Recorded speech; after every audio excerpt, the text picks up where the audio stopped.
नमस्कार। आज हमारे साथ बात करने को खास मेहमान है मुमताज अहमद खान। आपको बता दें कि इनके बारे में कि ये आज़ाद समाज पार्टी के प्रदेश उपाध्यक्ष भी हैं और पिछले चुनाव में यानी विधानसभा चुनाव में पांकी विधानसभा से अपनी किस्मत भी आजमा चुके हैं। सबसे पहले बात करेंगे मुद्दों की। क्या मुद्दा है आपका इस बार का? क्या लगता है कि आज़ाद समाज पार्टी को किस रूप में आप देख रहे हैं झारखंड में? सबसे पहले साधना न्यूज़ के आपके सम्मानित तमाम दर्शक को आगामी 15 अगस्त की बहुत सारी शुभकामनाएं, ढेर सारी बधाइयाँ। और जैसा कि आपने कहा कि आगामी चुनाव में आज़ाद समाज पार्टी का क्या भविष्य देख रहे हैं? भविष्य यहाँ देखिए, आज़ाद समाज पार्टी सबसे पहले उनका जो राष्ट्रीय स्तर पर हमारे नेता इस तहरीक को चला रहे हैं कि समता समानता, बाबा साहब भीमराव अंबेडकर के द्वारा स्थापित दुनिया का सबसे बड़ा संविधान के मुताबिक लोगों को अधिकार मिले, जो नहीं दिख रहा है।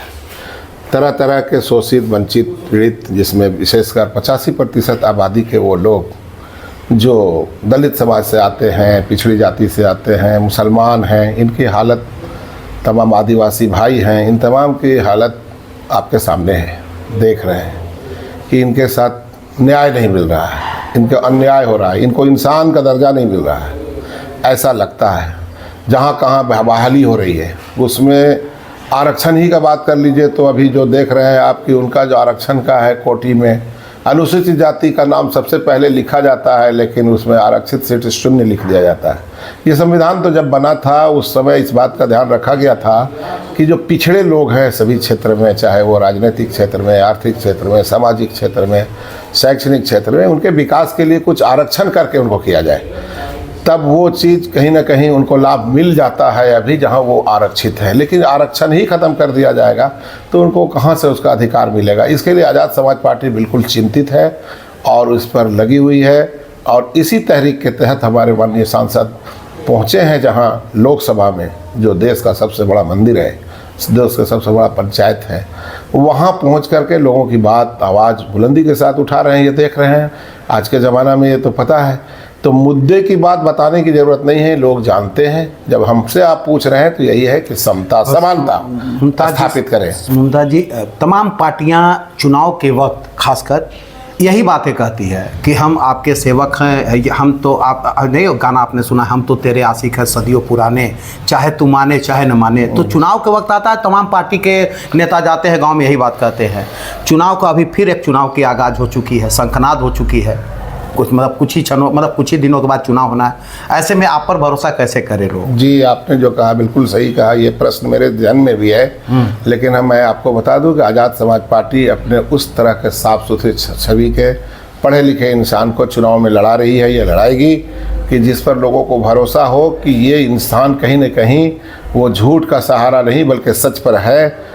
अब अगर मेरा ही बात आप कर लीजिए तो आप हम ही उदाहरण में है कि पांकी में हम पिछले कई वर्षों से नहीं, कई टर्म से देख रहे हैं कि 25-30 वर्ष मेरा वक्त चला गया। अब तक लोगों की सेवा में वो नेचुरल है या अननेचुरल है, आर्टिफिशियल है या नेचुरल है। तो हम तो जैसे लगे हैं, हम पर तो यकीन आपको किया जाना चाहिए कि हम जात धर्म तमाम चीज़ से बाहर जा कर के लोगों का काम कर रहे हैं। चुनाव लड़ना है आज तो हर कोई करता है, अपने विश्वास दिलाने के लिए बहुत सारी चीज़ें हो जाती हैं कि हम पर यकीन कर ले, तो हम अपने हिसाब से उनको आर्टिफिशियल बोलते हैं। नेचुरल तो हमारा है कि हम पर। सवाल ये उठता है कि इतनी बड़ी आधुनिकता की दौर है, दोनों एक राष्ट्रीय पार्टी, दो राष्ट्रीय पार्टी हो, कई लोग क्षेत्रीय पार्टी भी इस दौर में है, तो कैसे निपटिएगा? मेरा मानना है कि इसके निपटने के लिए सबसे पहले, जहां अभी सबसे बड़ी पार्टी भारतीय जनता पार्टी है, तो भारतीय जनता पार्टी को 100% वोट नहीं मिलता। अगर हम उसके अपोजिशन में इंडिया को कहते हैं तो उनको भी वोट 100% नहीं मिलता। विकल्प कहीं ना कहीं पब्लिक चाह रही है, अपेक्षाएं दोनों से पूरा नहीं हुई है और शर्त को पूरा दोनों ने नहीं किया है, तो लोग ठगे महसूस कर रहे हैं तो विकल्प खोजते हैं। हम समझते हैं कि विकल्प हमारा आज़ाद समाज पार्टी झारखंड में स्थापित होगा और मजबूत होगा। उसकी उदाहरण के लिए आपको नगीना सीट देखा जा सकता है उत्तर प्रदेश का। तो ये पूरे झारखंड में कितने सीटों पर आप? झारखंड में हम लोग अभी ये देख रहे हैं कि साफ सुथरा छवि का मेरा कैंडिडेट कितना आएगा, उसको हम लोग अभी चिन्हित कर रहे हैं। और उसके बाद वो पढ़ा लिखा साफ सुथरा छवि हो, और कोई ज़रूरी नहीं है कि 81 सीट पर हम चुनाव लड़ें। हमारी स्थिति जहां मजबूत होगी, जहां हमारा प्रत्याशी प्रभावी होगा जनता के बीच में और जनता के बीच में लगा है सेवा में नेचुरल, उसको चिन्हित करके हम लोग बहुत जल्द घोषणा करेंगे। और हम लोग 81 तो नहीं, लेकिन 15 से लगभग सीट पर तो जरूर लड़ने की क्या तैयारी लगता हो है, रही है। मतलब ये झारखंड की राजनीति की अगर हम बात करें तो कितने सीट पर लगता है कि आप मतलब चुनाव में खड़ा होंगे, उतना सीट लगभग तय है क्या? देखिए 10 सीट हमारा ऐसा है अभी तक जो हम लोगों ने चिन्हित किया है, वो अभी हम नहीं बताएंगे कि वो सीट कौन सा होगा, बाकी तो उसमें ज़रूर होगा। और ऐसे और 10 सीट ऐसे हैं जहां पोजीशन हमारा ऐसा है कि वहां पर समीकरण हमारा बन रहा है, जो मेरे विचार से सहमत है वहां की जनता जनार्दन, तो उन्हीं के विश्वास पर, भरोसा पर हम लोगों का हौसला बढ़ा हुआ है। तो लगभग 10 सीट ऐसे ज़रूर होंगे जहां से हम चुनाव जीतेंगे इंशाल्लाह। एक अंतिम सवाल कि जो लोग आना चाहते हैं आपके आवाज़, मतलब आपके विचारधारा से लोग अगर प्रभावित होकर आना चाहते हैं तो क्या वो पार्टी एक्सेप्ट करेगा? चुनाव के वक्त आए और बोले कि मैं चुनाव में आना चाहता हूँ, आपके विचारधारा से वो प्रभावित होंगे तो क्या? बिल्कुल, हम लोग इस तरह के लोगों को पार्टी में जगह है। हमारे राष्ट्रीय अध्यक्ष हैं, उनके यही ऐलान है कि जो हमारे इससे सहमत विचारधारा से है, हमारे पार्टी के अनुसार उसका छवि भी ठीक है, तो हम लोग कहीं से उसके लिए नहीं, स्वागत है। आप पांकी विधानसभा से पूर्व में अपनी किस्मत एक बार आजमा चुके हैं, क्या लगता है इस बार पांकी विधानसभा में क्या लोगों की मतलब पब्लिक में आप जा रहे हैं तो क्या लोगों की? देखिए पांकी विधानसभा में पब्लिक के बीच में, जनता के बीच में ज़बरदस्त आक्रोश है। और आक्रोश इसलिए है कि लोगों ने जो वादा किया वो उनको पूरा नहीं किया। कारण क्या है वो ज़रूर बता रहे होंगे, लेकिन पब्लिक ये समझ रही है कि ये सक्षम नहीं है। इन दोनों का मकसद यहाँ पर जो पहले रहे उनको भी देखा, जो वर्तमान है उनको भी देखा, इन दोनों का अपना ही समस्या बहुत ज़्यादा है। तो जो अपने समस्या से ज़्यादा ग्रस्त है उस पर जनता भरोसा नहीं कर रही है, चूँकि उनका समस्या है सत्ता हासिल करना। और सत्ता हासिल करने के लिए जनता की मूलभूत समस्या को देखने के लिए फुर्सत नहीं है।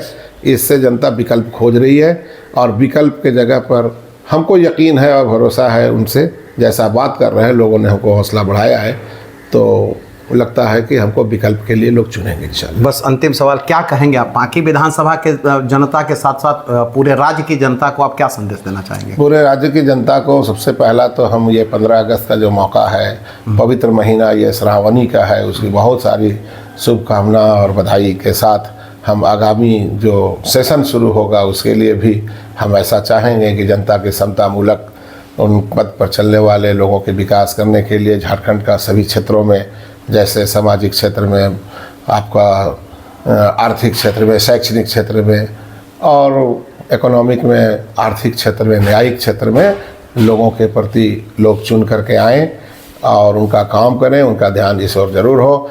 खासकर हमारा मुद्दा सबसे बड़ा ये है कि हम शैक्षणिक क्षेत्र में कोई क्रांति लाएं, गांव-गांव में कोई ऐसा हम लोग करें जिससे लोगों को, गरीब बच्चे जो बैकवर्ड है वो हर जगह, बैकवर्ड सभी क्षेत्र में है, उनको चाहे वो किसी जाति से हो, बैकवर्ड हम उसको कहते हैं जिसको वो साधन उपलब्ध नहीं है, तो उन तमाम के लिए काम करने के ग्राउंड स्तर से शैक्षणिक क्षेत्र में कुछ अच्छा हो, मेरे यही संदेश है। ये हैं मुमताज़ अहमद खान। इन्होंने बता दें कि पांकी विधानसभा से पूर्व प्रत्याशी भी रहे हैं और अभी आज़ाद समाज पार्टी के प्रदेश उपाध्यक्ष भी हैं। इन्होंने साफ तौर पर कहा कि जिन दो पार्टियां, राष्ट्रीय पार्टियां, जिन लोगों ने जितने भी वायदे किए जनता के बीच में, किसी वायदे पर वो खरे नहीं उतरे, इसलिए लोगों को एक विकल्प की तलाश है। वो विकल्प के रूप में पांकी विधानसभा की बात करें तो इन्होंने कहा कि विकल्प के रूप में मुझे लोग देख रहे हैं, लेकिन विकल्प की तलाश हर जगह, हर विधानसभा में है। इन्होंने भी दावा किया कि 10 से 15 सीट पर हम चुनाव में उतरेंगे और उसी विधानसभा में उतरेंगे जहां पर ये पूर्ण रूप से संतुष्ट होंगे कि मेरे विचारधारा के लोग हैं और मेरे विचारधारा पर चलने वाले प्रत्याशी हैं और वो जनता के बीच में अच्छी पैठ बनाए हैं, जनता के विश्वास को जीते हैं ताकि वो वहां से चुनाव जीते और ऐसे ही लोगों को चुनाव के मैदान में उतारा जाएगा। इन्होंने साफ तौर पर कहा कि मेरा मुख्य मुद्दा है शैक्षणिक वातावरण बनाना, शैक्षणिक व्यवस्था में क्रांति लाना, ताकि हर तबके के बच्चे को शिक्षा से मतलब मिल सके, वो शिक्षा से वंचित नहीं रह सके। अब तो आने वाला वक्त तय करेगा, लेकिन फिलहाल मुमताज़ अहमद खान का कार्य चल पड़ा है और लोगों के बीच एक मतलब कह सकते हैं कि लगातार मतलब जो है वहाँ लोगों के बीच में जा कर के लोगों की समस्याओं को सुन रहे हैं, वो लोगों को समाधान भी कर रहे हैं और आश्वासन भी दे रहे हैं कि हम अगर आने वाला वक्त हम लोगों का होगा और आने वाला वक्त में आपका समस्या का समाधान भी होगा। कैमरामैन कृष्णा के साथ विकास सिन्हा।